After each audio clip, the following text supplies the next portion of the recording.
ಕನಿಷ್ಠ ವರದಿ, ತ್ವರಿತ ಮತ್ತು ಖಚಿತ ಮಾಹಿತಿ. ದಯವಿಟ್ಟು ನೀವು ಕಂಟ್ರೋಲ್ ಮಾಡ್ತೀರಲ್ಲ, ಬೆಂಗಳೂರು ಪೊಲೀಸ್ನ ದಯವಿಟ್ಟು ಕಂಟ್ರೋಲ್ ಮಾಡಿ.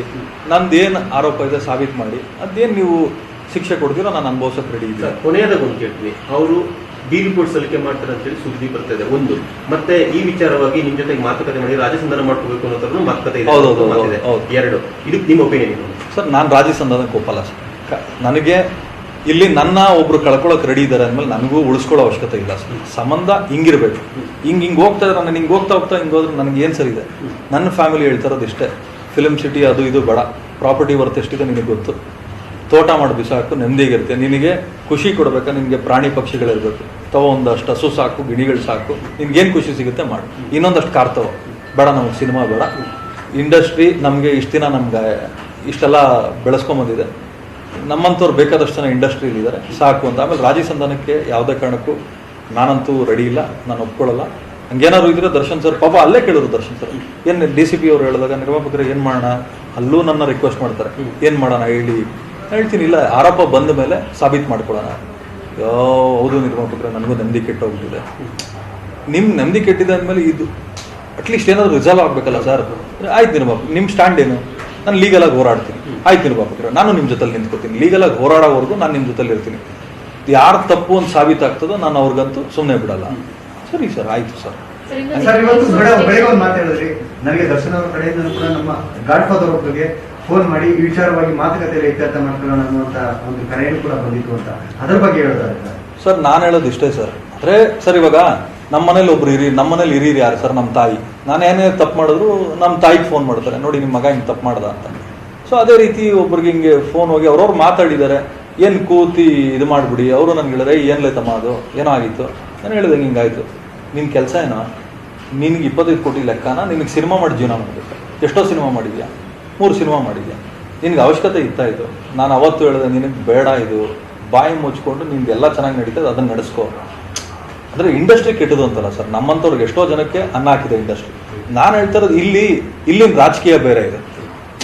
ಎಲ್ಲಿಂದ ಮಂಡ್ಯ ರಾಜಕೀಯ ನಮ್ಗೆ ಅರ್ಥ ಆಗುತ್ತೆ ಸರ್, ಸಿನಿಮಾ ರಾಜಕೀಯ ನಮ್ಗೆ ಅರ್ಥ ಆಗಲ್ಲ ಸರ್. ಯಾಕೆಂದರೆ ಸಡನ್ನಾಗಿ ನಾನು ಬಂದ್ಬಿಡ್ತೀನಿ, ಗಾಂಧಿನಗರಕ್ಕೆ ನನ್ನ ಮೊನ್ನೆ ಬಂದಿರೋ ನೀನು, ಅದು ಇದು ಒಂದು ಮಾತುಗಳು ಬರ್ತವೆ. ಹೌದು, ನಾನು ನನ್ನ ಮೊನ್ನೆ ಬಂದಿರೋನೆ, ನನ್ನ ಕೈಲಾದಷ್ಟು ನಾನು ಮಾಡ್ತೀನಿ, ನನ್ನ ಜೇಬಲ್ಲಿ ದುಡ್ಡಿರೋರ್ಗೂ ಕೆಲಸ ಮಾಡ್ತೀನಿ. ಇಲ್ವಾ, ನನ್ನ ಪಾಡಿಗೆ ನನಗೇನು ಗೊತ್ತು ಕೆಲಸ, ಅದು ಮಾಡ್ಕೊಂಡು ನಾನು ದೂರ ಇರ್ತೀನಿ.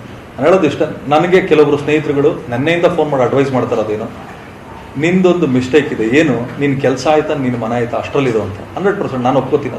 ಅದು ದರ್ಶನ್ ಸರ್ ಅಂತ ಬಂದಿದ್ದಕ್ಕೆ ಇನ್ವಾಲ್ವ್ ಆಗಿದ್ದು ಬಿಟ್ರೆ ಅವ್ರ ಮೇಲೆ ಇರೋ ಪ್ರೀತಿಗೆ ಎಲ್ಲರೂ ನನ್ನ ತಲೆನೂ ಕೆಡಿಸ್ಕೋತಾರಲ್ಲ ಸರ್. ಈ ಎಲ್ಲ ಪ್ರಕರಣ ನೋಡ್ತಿದ್ರೆ ಎಲ್ಲ ಒಂದ್ ಕಡೆ ಇಂಡಸ್ಟ್ರಿಯಲ್ಲಿ ಒಂದು ಒಳ್ಳೆ ಸಿನಿಮಾಗಳು ಮಾಡ್ಕೊಂಡು ಬರ್ತಾರೆ ಅಂತ, ಒಂದು ಒಳ್ಳೆ ನಿರ್ಮಾಪಕಗಳನ್ನ ಇಂಡಸ್ಟ್ರಿ ಅವರೇ ಕಳ್ಕೊತಾರ ಅಂತ ಅನ್ನುವಂಥದ್ದು ಸರ್. ಇಲ್ಲ ಸರ್, ಪಾಪ ಇಂಡಸ್ಟ್ರಿ ಅವ್ರದ್ದು ಏನು ಕಿಂಚಿತ್ತು ತಪ್ಪಿಲ್ಲ ಸರ್. ಯಾಕಂದ್ರೆ ಇಲ್ಲಿ ಯಾರು ಸರ್ ಇಂಡಸ್ಟ್ರಿ ಅವ್ರು ಇದ್ದಾರೆ?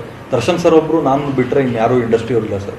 ಯಾಕಂದ್ರೆ ಇಂಡಸ್ಟ್ರಿ ನಮ್ಮ ಆ ಶೆಲ್ಟ್ರಲ್ಲಿ ನಾವೆಲ್ಲರೂ ಜೀವನ ಮಾಡ್ತೀವಿ. ನಾನು ಬಂದು ಇಂಡಸ್ಟ್ರಿನ ಬೆಳೆಸಿ ಸರ್, ಆ ಮಟ್ಟಕ್ಕೆ ನಾನು ದೊಡ್ಡವನೇ ಅಲ್ಲ ಸರ್. ಆದರೂ ಆ ಮರದ ನೆರಳಲ್ಲಿ ನಾವೆಲ್ಲ ಜೀವನ ಮಾಡ್ತಾ ಇದೀವಿ ಅಷ್ಟೇ. ಇದು ನಮ್ಮ ಎಷ್ಟು ದಿನ ಸಾಕು ಸಲಗುತ್ತೆ ಅಷ್ಟು ದಿನ ಕೆಲಸ ಮಾಡ್ತೀವಿ. ಒಂದು ದಿವಸ ಗೇಟ್ ಪಾಸ್ ಕೊಡುತ್ತೆ, ನಿನ್ನ ಟೈಮ್ ಮುಗೀತು, ಎಕ್ಸ್ಪೈರಿ ಆಯಿತು, ಇನ್ನೊಬ್ಬನ ಕರ್ಕೊಳ್ಳುತ್ತೆ. ಇದೊಂದು 2-3 ಸಿನಿಮಾ ನಾನು ಗೆದ್ದಿರ್ಬೋದು, ಇನ್ನೊಂದು 2-3 ಸಿನಿಮಾ ಇನ್ನೊಬ್ರು ಗೆಲ್ತಾರೆ ಸರ್. ಆ ಥರ ಇಂಡಸ್ಟ್ರಿಯಲ್ಲಿ ಯಾರು ಕೆಟ್ಟವ್ರಿಲ್ಲ. ಬಟ್ ಇಲ್ಲಿ ಹೇಳ್ತಾ ಇರೋದೇನು ಅಂದರೆ, ನಾನು ಎಲ್ಲ ಕಡೆನೂ ಡೇ 1 ಹೆಬ್ಬುಲಿಂದ ಹಿಡಿದು, ಒಂದಲ್ಲ ಎರಡಲ್ಲ ಇಂದ ಹಿಡಿದು, ರಾಬರ್ಟಿಂದ ಹಿಡಿದು ಮದಗಜವರೆಗೂ ನಾನು ಯಾವತ್ತೂ ನಿಮ್ಗಳ ಹತ್ರ ನಾನು ಎಲ್ಲ ಬೈಟ್ಸಲ್ಲೂ ನೇರವಾಗಿ ಮಾತಾಡಿದ್ದೀನಿ. ಎಲ್ಲೂ ನಾನು ಮ್ಯಾನಿಪುಲೇಟ್ ಮಾಡಿ ಡಿಪ್ಲೊಮ್ಯಾಟಿಕ್ಕಾಗಿ ನಾನು ಎಲ್ಲೂ ಮಾತಾಡಿಲ್ಲ. ಯಾಕಂದರೆ ನನಗೆ ಅವಶ್ಯಕತೆ ಇಲ್ಲ ಸರ್. ನಾನು ಯಾವುದೋ ಚುನಾವಣೆಗೆ ಹೋಗಬೇಕು, ನಾನೇನೋ ಹೀರೋ ಆಗಬೇಕು, ನನಗಿಲ್ಲ ಸರ್. ನನಗೆ ದರ್ಶನ್ ಸರ್ ಅವರು ಚೆನ್ನಾಗಿ ನಾನು ನಡೆಸ್ಕೊಂಡಿದ್ದಾರೆ, ನನಗೆ ಅಷ್ಟೇ ಸಾಕು ಸರ್. ಸುದೀಪ್ ಸರು ನಾನು ಚೆನ್ನಾಗಿ ನಡೆಸ್ಕೊಂಡಿದ್ದಾರೆ, ಅಷ್ಟೇ ಸಾಕು. ಒಬ್ಬ ಹೀರೋ ಇಲ್ದಲೆ ಒಂದು ಸಿನಿಮಾನೂ ಮಾಡಿ ನ್ಯಾಷನಲ್ ಅವಾರ್ಡ್, ಸ್ಟೇಟ್ ಅವಾರ್ಡ್ ತೊಗೊಂಡಿದ್ದೀನಿ ಸರ್. ಅಂದರೆ ನನ್ನ ಬ್ಯಾನರ್ಗಿರೋ ಮರ್ಯಾದೆ ಅದು. ನಾನು ದೊಡ್ಡ ನನ್ನ ಈ ಒಬ್ಬ ಹೀರೋನ ನಾನು ಉಳಿಸ್ಕೊಳಕ್ಕೆ ನಾನು ಯಾರನ್ನ ಕಟ್ ಮಾಡ್ತೀನಿ ಅಂದರೆ, ನಾನು ಒಂದಲ್ಲ ಎರಡಲ್ಲ ಸಿನಿಮಾಗೆ ಯಾಕೆ ಕೈ ಇಡ್ತೀನಿ? ನಾನೊಬ್ಬ ಬಿಸ್ನೆಸ್ ಮ್ಯಾನ್, ನಾನು ಯಾಕೆ ಆ ಥರದ್ದು ಸಬ್ಜೆಕ್ಟ್ ಕೈ ಇಟ್ಟು ಒಂದು ಮುಸ್ಲಿಂ ಫ್ಯಾಮಿಲಿ ಹಸುನ್ ನಂಬ್ಕೊಂಡು ಜೀವನ ಮಾಡುತ್ತೆ ಅನ್ನೋದೇ ಒಂದು ಸ್ಪೆಷಲ್ ಇದು. ಅದ್ರ ಮೇಲೆ ಸಿನಿಮಾ ಮಾಡಿ ನರ್ಗಿಸ್ ದತ್ ಅವಾರ್ಡ್ ಬರುತ್ತೆ, ಸ್ಟೇಟ್ ಅವಾರ್ಡ್ ಬರುತ್ತೆ, German film fair award, critics choice award ಎಲ್ಲ ಬರ್ತದೆ ಸರ್. ಅಂದರೆ ಅಲ್ಲೇ ನೀವು ಅರ್ಥ ಮಾಡ್ಕೊಳ್ಳಿ, ನಾನು ಪ್ಯಾಷನೇಟಾಗಿ ಏನೋ ಒಂದು ದುಡಿಬೇಕು ಅಂತ ಬಂದಿದ್ದೀನಿ. ನಾನು ಬೆಳೆಸ್ಕೋಬೇಕು, ನಾನು ಒಂದಷ್ಟು ಜನಕ್ಕೆ ಸಹಾಯ ಮಾಡಬೇಕು ಅಂತ ಬಂದಿದ್ದೀನಿ ಹೊರತು ದೊಡ್ಡ ಹೀರೋಗಳಿಗೆ ನಾನು ಸಿನಿಮಾ ಮಾಡ್ತಾ ಇದ್ದೀನಿ. ಅದು ಬಿಟ್ಟು ನಾನು ಚಿಕ್ಕಣ್ಣವ್ರಿಗೂ ಸಿನಿಮಾ ಮಾಡ್ತಾ ಇದ್ದೀನಿ.